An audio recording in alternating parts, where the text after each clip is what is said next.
we got the front panel taken off, this right here, took that off, and this is loose. We got it unscrewed. We're gonna have to replace that seal, and then we're also gonna be replacing the choke mechanism there while we're in here. It burned out on me, so we're gonna get that done. A couple things down here that are connected I'm gonna have to take apart, so I'll do that right now. I won't bore you with that. If you're gonna do this at home, you can figure all that out on your own. One piece of advice I would give is to make sure you take plenty of pictures of the way this connects down here. So your carbs sit right back there, and they connect via those little wires there, and that's how your throttle works. And so you want to make sure you take some pictures of that. In my case, I've got pictures and now video, but take pictures of that so you can put it all back together. So I'll get this taken apart, and I'll see you in the shop. All right, guys, so welcome back. I've got the carburetors off finally. I thought that was going to be a lot easier process than it was. It was not easy. So I recommend putting on some gloves if you're going to be doing this. I've also got this is a gun cleaning mat. I got it on my bench. I'll show you my bench later. It's really just a make do. It's got a plywood top at the moment, and but I'll be using carb cleaner, and there's gas in it and all that good stuff. So I really want to protect it as much as I can. I have never done this, and so my goal is to keep one carburetor over here intact, and that way if and when I mess up on this one, I'll have this one to fall back on. So I've got my carb kits right here, my rebuild kits. There's two of those, two carburetors, and then we got our carb cleaner. So that's what I'm going to use. I'm really struggling with the angle of the camera here. I'm not sure how I'm going to do this. So let me see if I can adjust it one more way, and then we'll go from there. Okay, so I'm going to dive right into this thing. I bought these really nice screwdrivers. They're Crown. They come from Sheffield, England. Really nice. They worked great outside because I needed that extra torque. But I'm not going to use them in here just because of all the harsh chemicals and stuff. I'm just going to use just a cheaper screwdriver. All right, cheap screwdriver. So let's tear into this. Let's see how far we get before we mess up. And it was funny, I was thinking a while ago, by the way, I'm just going to put all my parts out real nice and neat so I don't lose them. I do have some backup. So if this goes awry, if I mess up or whatever, my boat mechanic, he told me that he'll fix whatever mistakes I have, of course for a small charge, but he assured me he could get it done in time for our trip, which is good. So I really need to get these today finished and make sure that they're working. That way, if I do mess something up, I can get back to him, and he can fix them for me. Okay, so let's start here. I think this is the bowl. This is where the fuel sits. It's pretty dirty down there, and of course the gasket's there. I'm gonna leave that on for now, and that way, when I replace it, I'll know which one goes where. So here's one of the issues. You're gonna have fuel, and I just got a rag, and I'm just gonna dump it out. Okay, now the float is right here, and it's held on by a pin. Now, I was told that when you have your float, you want to look at it and make sure it's level. Mine is pretty close to being level, so that's good. Okay, here's what I'm going to do. I don't have a clue what I'm really doing here, so I'm going to watch a couple of videos. I'm going to open this package up. It's got some instructions in there. So I'm going to do that, and I'm going to do this one first, and then when I do the next one, I'll bring you guys along for that. We'll be good to go. Okay, I'll see you in a bit.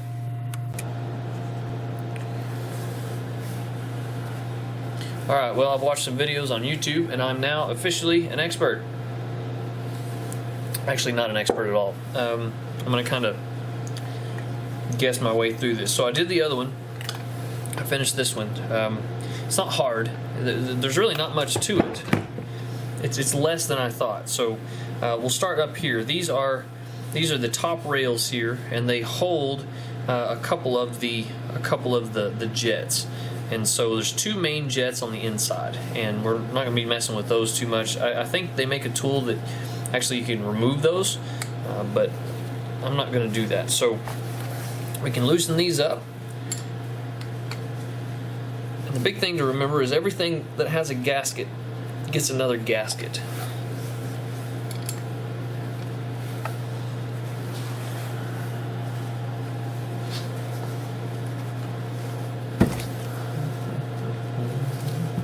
Okay, sorry, I had my directions backwards there. Okay, so all these screws have gaskets on the end of them. So you'll replace all those gaskets. So what I do is I just set all the screws aside to make sure I don't lose them. So here's the top. Excuse me, this is actually the bottom of the float mechanism. And then we're going to unscrew the side screws here. So basically, when you get into it, you're just going to take apart all the screws that you can see. Now, I'm not messing with any of the things on the sides. That's not important. But you have your fuel intake right here, and then it pours fuel into your float mechanism, and that's what delivers fuel to your carburetor. So I'll get these off. Now these don't have gaskets because there's a big gasket under it. I'll show you that here in just a second. And so the reason I'm doing this is because one of my carburetors was not getting enough fuel, and you had to put a lot of pressure on the choke in order for it to get up on plane, which is why my choke mechanism burned out. Alright, so I'm going to lift that off carefully. I'm going to set that aside for the moment. I'll take this gasket off. Okay, so we got the gasket off. Now here are your two main jets and the float mechanism. There's fuel in the bottom here, so I'm just going to turn that over, let that drain out, and then now we can... Uh-oh, I dropped my screws. Make sure you don't lose anything. Alright, put those aside. Now, I'm going to focus on this. Now this is a lot cleaner. So this is your reservoir where the fuel sits. And a lot of times what happens with these two-stroke engines is the oil in your gasoline will collect here when it evaporates, and it'll gum it up. Now the other one was pretty dirty. This one isn't too bad. So I just put a little bit of carb cleaner in there, and then I get my brush and just clean that guy out pretty good. Like I said, this one isn't too bad. It's not dirty at all. But anyway, what I was saying was my carburetor wasn't getting enough fuel, and so my boat wouldn't get up on plane. And I think it was this one. So whenever we took it apart originally, my mechanic, he was kind of helping me diagnose the situation. He sprayed some ether in the top one and it didn't affect it, but when he sprayed it into the bottom one, it immediately shot up. So that meant it wasn't getting enough fuel, is what he said. So that's really the only reason I'm doing this. So these flat edges also take just a little bit of carb cleaner and clean these off with a brush. If you don't like carb cleaner, if it smells weird to you, or if you're allergic, some people are actually allergic to it, any of that stuff, you can use compressed air for this. You can use degreaser of some sort. You can use gasoline. Anything that's petroleum based you can use to get this cleaned off. So don't feel like you have to use that if you don't like it. I personally kind of like the smell of carburetor cleaner. I don't know why. So I'm going to blow out all of the inserts, all of the things that have fuel running through them. You're going to want to blow out. So definitely where the fuel comes in, blow that out pretty good. And then on the ends here, there's two certs, and those also need to be cleaned out pretty good.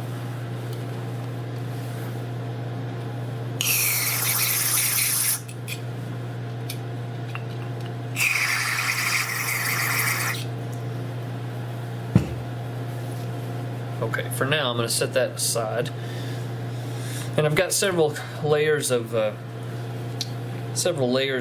paper towel under here so I can make sure to soak up any of that stuff. All right, so now the fun part. These two jets right here are the main jets, and they need to be. I would zoom in for you, but my hands are filthy. I don't really want to touch my camera, so you just have to bear with me. So I'm going to make sure to clean all those really good.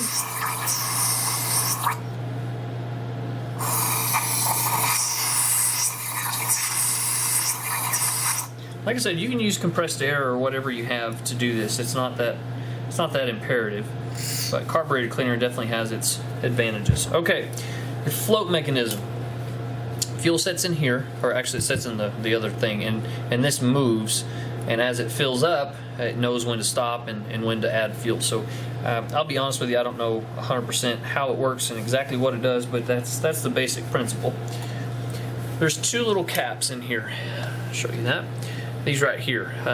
Your rebuild kit should come with these little caps, and there's not a graceful way to get these out. So I have just a punch and small hammer, well, you want to get all the way through, at least enough where you can pry it out. That's the most important part. You got to be able to get that out of there. Not quite. There we go. So that just pries straight out, and you throw that away. And inside here is a little bowl and some feeder holes in the bottom. You just got to clean that out. All right, so I made a mistake on the other one that I had to come back and correct. So when you're prying these out, make sure that you pry against this metal backing. Don't pry against your float valve. It's really fragile right there, and I bent the other one. I had to bend it back. It wasn't good. So get in there and clean those out. And there's some little certs on the side. Just make sure those are good and clean.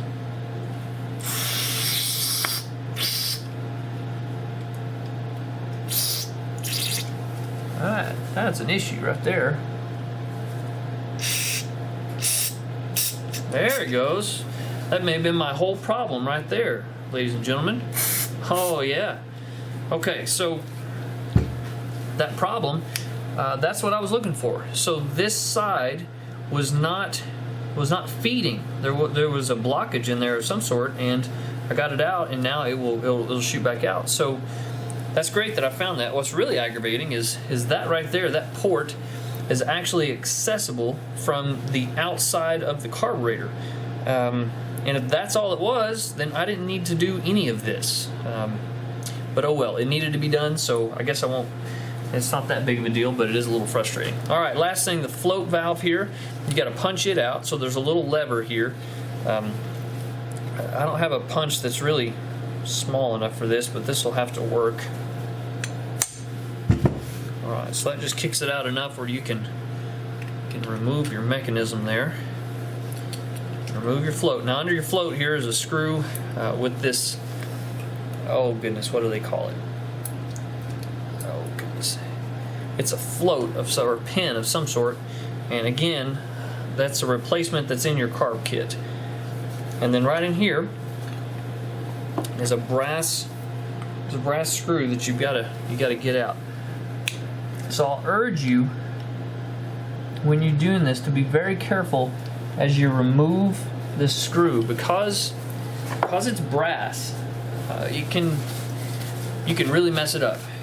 Now granted, this one you're going to throw away, so it's not that big of a deal, but make sure that you got a screwdriver that will get the job done in one turn there. You can crack that open. That way you don't damage your screw. And like I said, this one's going to be replaced, but all of your components in here are brass, so just be careful and don't damage anything. Alright, something funky happened with my recorder, so my camera there, I'm sorry about that. Okay, where were we? Alright, so we just removed this little brass screw. I'm going to spray out everything real good. Alright, make sure everything's clean and sprayed out real well. We'll put the brass screw back in. And basically from here on out, we're just going to reassemble. There's not really many tricks here. You got to screw that in before you put your float back in. Alright.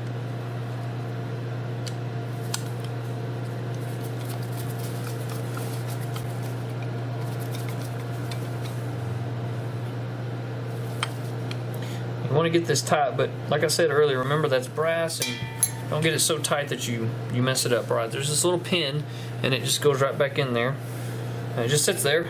And so your float mechanism is going to go back to like this. Make sure that it's not upside down. You want to make sure that it's the right way, and then we'll test it to make sure it's level. Now this comes with a replacement pin. However, the replacement pin, I don't know if you can see this very well.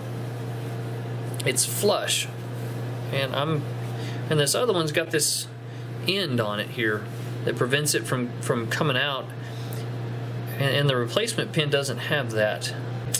So on the other one, I just used the original pin. It's plastic. That's not great, but I just don't trust that other one. So I'm going to use this one, and you just get it back in there, make it fit.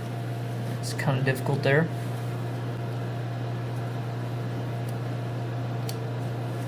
All right, so that's going to slide in there pretty good. that work.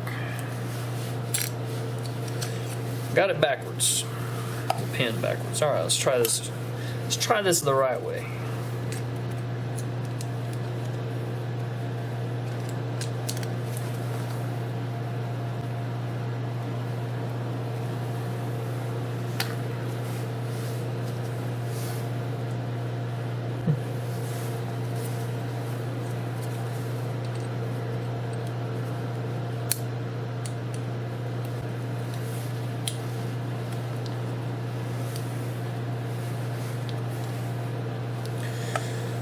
Okay, so I actually stand corrected.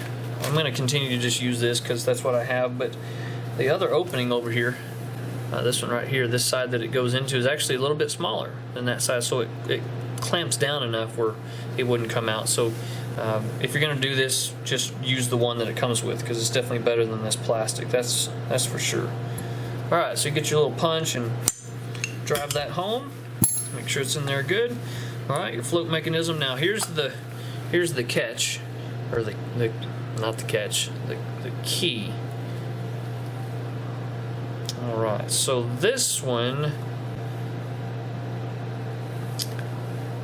alright, well ladies and gentlemen, I think I've figured out the problem on the other one. So this one is sitting flush. This one's sitting flush, which is the way it should be. It should be flush with this part right here. And you can see it when you're pressing it, and the other one wasn't, and so I'm actually going to have to open that other one back and readjust this because that is an issue. That's not the way that it was. Okay, so from here on out, you just put the thing back together. Now your carburetor kit comes with replacement caps, and you put these, they're concave, convex, yeah, concave on this side.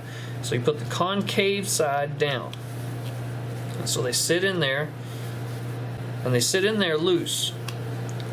And so you get a punch. Now my punch has a thicker end, or a button on this side that's bigger, and we're not hitting it very hard, so I'm not worried about hitting my end here. So I'm just going to put that on backwards, hit it 2 or 3 times where it seats.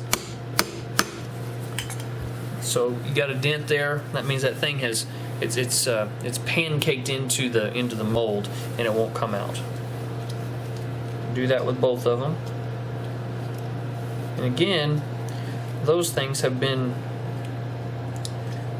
accessible from the outside of the carburetor, at least to spray into.